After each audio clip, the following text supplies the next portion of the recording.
ہم سب روز ایک غلطی کرتے ہیں، ایسی غلطی جو آہستہ آہستہ ہماری زندگی کو اندھیرے میں لے جا رہی ہے۔ کیا تم جانتے ہو، ایک ایسی عادت ہے جو تمہاری زندگی، رزق، سکون، سب کچھ تباہ کر رہی ہے اور تمہیں پتہ بھی نہیں۔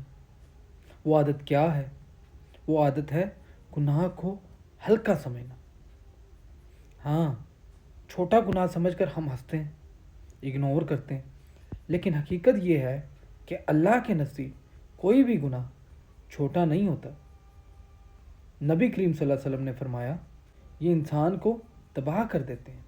سوچو، ایک چنگاری بھی اگر مسلسل چلتی رہے نا تو پورا کا پورا جنگل جلا دیتی ہے۔ اسی طرح ایک نظر، ایک جھوٹ، ایک غلط عادت، یہ سب مل کر تمہارا دل سیاہ کر دیتے ہیں۔ کبھی سوچا ہے دعائیں کیوں قبول نہیں ہو رہی؟ دل کو سکون کیوں نہیں ملتا؟ زندگی میں برکت کیوں نہیں ہے؟ شاید یہی وجہ ہے، ہم گناہ کو گناہ نہیں سمجھ رہے۔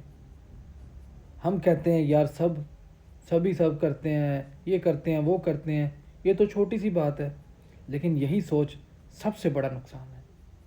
اب سوال یہ ہے، کیا کریں؟ میں آپ کو 3 آسان چیزیں بتاتا ہوں۔ گناہ کو گناہ سمجھے، دل میں خوف پیدا کریں، فوراً توبہ کریں۔ ابھی کرو، ڈیلے، چھوٹے گناہوں سے بچو، کیونکہ یہی بڑے بنتے ہیں۔ یاد رکھو، اللہ بہت رحیم ہے۔ اگر تم آج سچے دل سے واپس آ جاؤ گے نا تو سب کچھ ٹھیک ہو سکتا ہے۔ اگر تم چاہتے ہو کہ اللہ تمہاری زندگی بدل دے تو آج ہی سے ایک عادت کو چھوڑ دو، اور مجھے لازمی بتانا کہ اس کا رزلٹ کیا بنتا ہے، ورنہ یہ عادت تمہاری زندگی برباد کر دے گی۔ اگر زندگی میں سکون نہیں ہے نا، دعائیں قبول نہیں ہو رہی، تو شاید یہی وجہ ہے۔ یہ ویڈیو آخر تک دیکھیے آپ نے، اللہ آپ کی زندگی کو ضرور بدلے گا اگر آپ کوشش کریں گے تو۔